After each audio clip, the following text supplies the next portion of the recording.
In a company like ours, in an enormous Goliath of a beast with multiple functions and all sorts of different tech stacks and all sorts of different things to consider with the data, it's really hard. We're the market leader, and so the only way we're going to grow really is to build longer, ever more valuable relationships with customers, valuable for the customer, valuable for us. The reason that we started was we had this big business objective of customers for life. And at the end of the day, if you want to create customers for life, you first have to collect the data, and you have to serve them well and actually give them a consistent customer journey from beginning to end. It was a completely new solution, and that's where I think what was really important about it was the collaboration. So there was a lot of work between the various different teams to get this thing up and running. For me, once that program went live, was that light bulb moment. This is going to work. It's almost like, I call it the Frankenstein moment, you know. It's alive, you know, and it's like, you know, everything's joined up. We've gone from, here is a very quite vanilla abandoned basket email to timers, products, cross-sell products. It's bonkers. You see the abandoned basket campaigns as set and forget. And with the implementation of Phrasee, Movable Link, you can set and forget, but also continually optimize. Your abandoned basket campaign is probably one of your most important campaigns for generating revenues. To get a 9% conversion lift on that is sensational.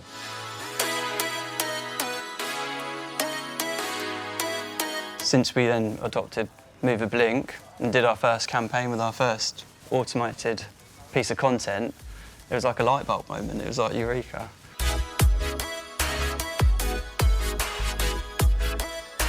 Those email campaigns or SMS or any type of marketing campaign is so customer-oriented. Feels like someone that receives Carrie's email might feel like, okay, that's for me, you know, like it's someone wrote and texted just for me. We've already validated that it really does have a proper impact, a scalable impact on customers, making them happy and making a significant commercial impact for the business as well.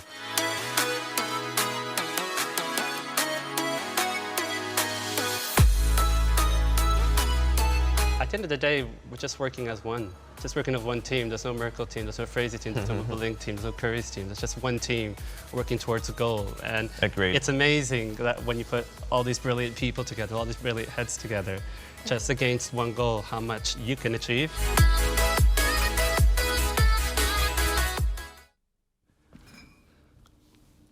Well, it's videos like that that make you the hero of your organization. So we heard a lot of great metrics in that video, and a lot of these metrics have been a 3-year innovation journey that we've been on at Currys. We grew our subscriber base, brought up conversion, clicked through, CRM revenue up 167%. But not only that, we were able to reduce our cost to serve by 25. Questions that I tend to get a lot is how. And today, I just want to walk you through that how, and which steps did we take in order to achieve these results. But this week is also very special for me. It was exactly this week, 7 years ago, that I signed on Movable Link and Phrasee out of the blue. There were still small companies at the time, on that same very week, getting ready for our peak campaigns in December. And I have to admit, my life has changed ever since. The way I innovate in CRM, the way I see CRM, and especially my personal career in CRM, has been helped by these two partners. There's a reason why I'm talking here today. So what was the problem that we were trying to solve? As Currys, as many PLC businesses, we bought a lot of independent businesses. We had silos across CRM silos across Currys, Carphone Warehouse, our credit team, ID Mobile, and our insurance product. Not only was CRM spread around lots of different teams, the data was all siloed.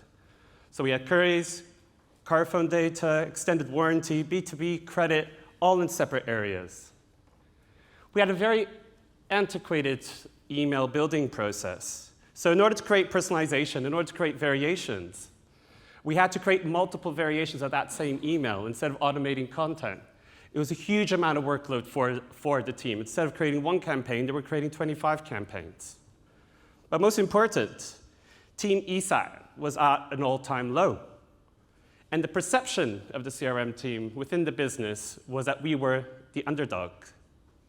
So a clusterfuck of problems. I have to admit, it wasn't easy.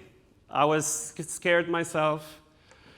I tried to run away. I did try. But I'm so glad that I didn't. I'm really glad that I'm able to talk about this story today. So, as all of you can think, where do you start when you have all of those problems there? And I say this again and again and again. You always start with people, people, people. Who's installing your technology at the end of the day? It's people. Who's managing Movable Link and Phrasee? It's people. If you don't have the right team on the ground to deliver your digital transformation, you'll create technical debt, you'll install the wrong tools, and you won't leverage it. Luckily at Currys, I had such an amazing team on the ground. I had the right mix of strategy, creative, and technical in order to drive that transformation. They just weren't enabled with the right tools. But that was about to change. Now, second step. How do I impress my boss? So I was quite new in the role, and I kind of thought to myself, what is the maximum revenue impact that I can give with the least amount of work? I tend to be lazy like that. So what did I do? Let's focus on our top revenue campaigns, our promo campaigns. And I installed Phrasee. Number one reason that I implement AI, because you sound just so smart when you say you're implementing AI. As soon as you're talking about machine learning, natural language processing, all of that stuff, you just sound smart. So that's my number one reason. But not only did I sound smart, it also achieved amazing results. So all of these subject lines were generated by AI, no human. And they outperformed human subject lines again and again and again. But not only were we able to sound smart, we were able to increase our click-through rate by 22 and our conversion by 21%. So a great quick win just by changing one sentence in our email program. We didn't change the frequency, we didn't change the content, just optimizing that one sentence. But how do we get our key stakeholders on board? Remember, the CRM team was the underdog. As I always tend to say, focus on solving your stakeholders' problems first before you solve your own. What are their business objectives? What are they trying to achieve? How can you help them? So for example, our chief commercial officer, the most important metric for him is supplier-funded, the merchants. So we created a brand new activation around supplier-funded emails. Our head of digital just installed a new coupon functionality on the website. So we created a whole bunch of coupon activations. We created a new contact strategy for peak and for our main peak events, really driving up that revenue, that conversion when we have like Black Friday or bank holidays. And with IT, with our past successes with Phrasee and Movable Link, we actually proved that we can drive change and positive change. But how do we drive change within the team? So many times, we tend to make the changes top-down. Oh, my boss made me do it. But this isn't how we did it. There's always one person in the team, or certain people in the team, that tend to be a little bit more risk-taking, tend to be those innovators. We selected them, and we called them change champions. And we drove the change from the bottom up, not from the top down. So for example, we nominated a change champion. We gave them a new tool, like a CMS system or Movable Link, trained them on that tool. It was that job of that change champion to then retrain everyone in the team. And I'm very proud to say that some of these change champions started as CRM execs in my team and are now senior managers in my team. So it also provided a great form of career progression for everyone there. But how do we solve the content problem? Very antiquated way. We use Movable Link. At the time, we had someone coming in at 7 a.m. every single morning trying to update the pricing that changed overnight. A really horrible and antiquated process. What we do, we use live pricing, scraped off our website, live stock availability, and information. But not only that, we were able to automate all of our triggered emails. We were creating these manually every single week. We would create them manually. Using our data science model and the cross-sell application Movable Link, we were able to complete, personalize, and upsell. Then we did our abandoned baskets and our click follow-ups. That click follow-up has 14.2 trillion different variations, just like we were talking here today. It's completely personalized in real time based on what you browse on the website. What did that achieve in the end? It increased the productivity of the email dev team by 121%. So whereas we started off managing 370 campaigns, we're now managing 831. What did that allow me to do? Inherit responsibilities from the other teams. We started managing credit CRM. We started managing insurance CRM. We started managing car phone CRM, because we finally had the capacity to innovate and change. But how did we secure the big CRM investment? My boss tends to say that I had the big mo. What is the big mo? Momentum. We already had a stream of positive news. We implemented Phrasey nicely. We got some good conversions. We proved that we can be more efficient with Movable Link. We got our stakeholders on board. Now was the time that we're going to ask for the big bucks. Now, how did we prepare this business case for Exco? Data quality, changing ESP for ESP's sakes, they don't give a shit. What they want is revenue, is growth. So how can we create a business case that's based on growth in order to us to upgrade our systems and upgrade our data and tech stack? So we focused on two initiatives, prospecting and gamification, and we promised that we'll grow our base by 1 million just on that, and then focus on all of our entry points in terms of data.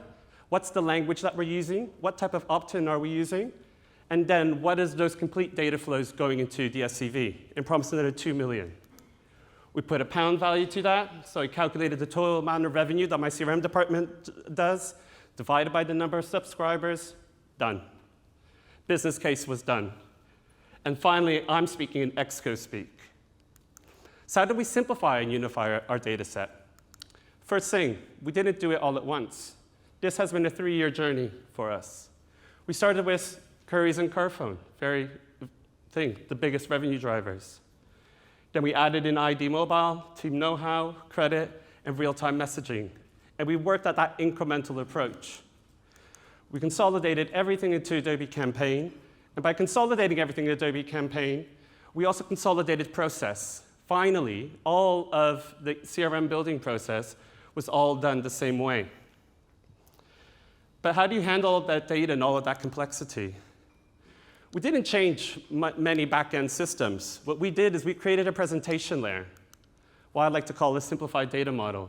I wanted data to be really simple for the CRM team so that we can create campaigns quickly, innovate, and we can really have a quick response. And we managed to do that by not changing any of the back-end system, but creating a new presentation layer for our data, changing from 300 tables, 1,800 variables, to 11 and 274 variables. But only those variables that actually matter. There's so much data that you have in the backend that doesn't really matter. Focus on the data that has value. But how did we refocus the team on the customer experience? I love a welcome program. I'm completely addicted to welcome programs. I've been doing them in travel. I've been doing them in retail. I just love them. But our business objective is we help everyone enjoy amazing technology. So we created a whole welcome program focused on the product that you just bought and how can you better experience that product that you just bought. It was 100% service-led. Do you know that you shouldn't wipe your TV screens with paper towels? Paper towels, it has wood in it, and you can scratch your screen. Use a microfiber cloth. So we gave all of this content, all of this video content, all by who? Our colleagues.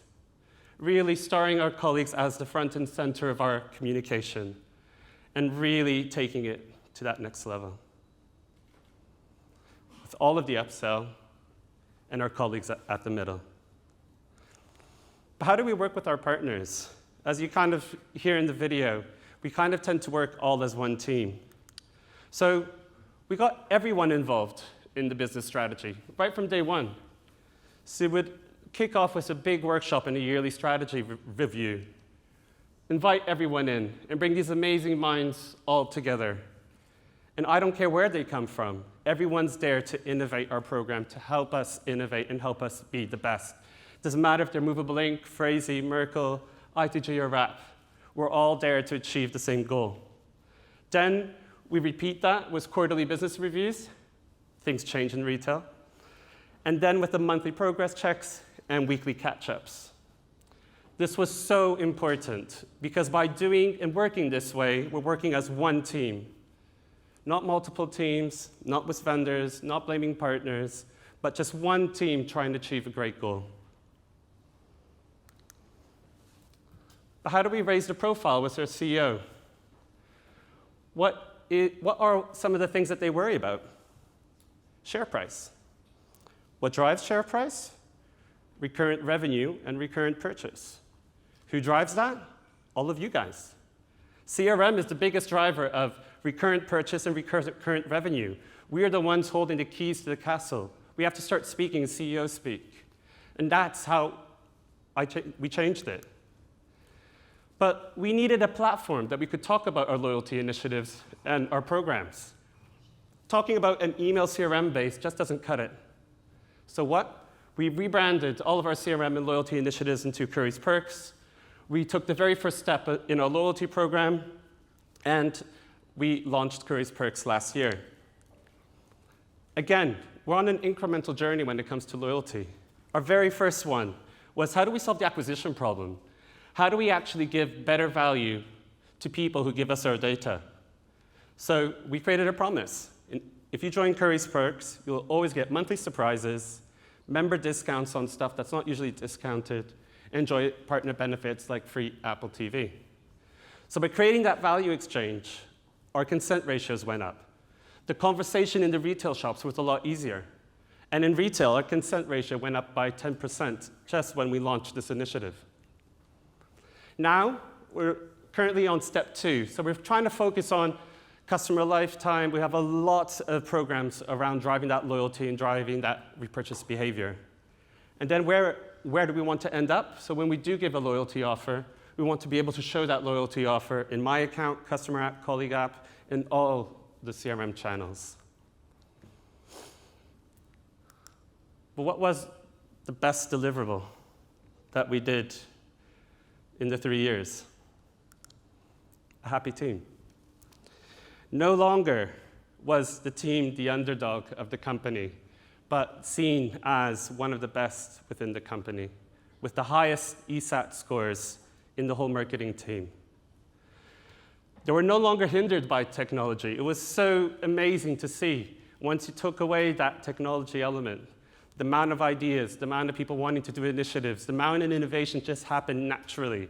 Just people were hungry to do amazing things. And the team was just amazing. And I have some of them right here today. So let's recap. How did we make CRM the top priority? By delivering a consistent success during the 3-year period, no matter how small or how big, but constantly delivering good news stories. So to recapping, we focused on people first, focused on getting my boss on board. We solved the problems with our key stakeholders first before solving our own. Generated a whole bunch of quick wins through Phrasee and Movable Inc. and showed that we had efficiency. We started to gain momentum, and after that gained momentum, did we start doing the big business case. We centered that business case on revenue growth and business growth. Rebalanced the priorities of the CRM team to focus on NPS and revenue at the same time, not just revenue. We used our partners because we couldn't do it alone. We needed help from our partners. And we focus on adding each data set incrementally. Never big bang, especially with data. We created a loyalty platform called Currys Perks that enabled the business to change and the business to change the perception of what the CRM team does. And by all means, we celebrated every single bit of this journey. And it's been an amazing journey. Now, I know I'm here today. A lot of our innovation looks like this. Seems like we knew it all along, everything was all planned, it was all a straight line. But in reality, the journey was more like that. And many times I felt like this.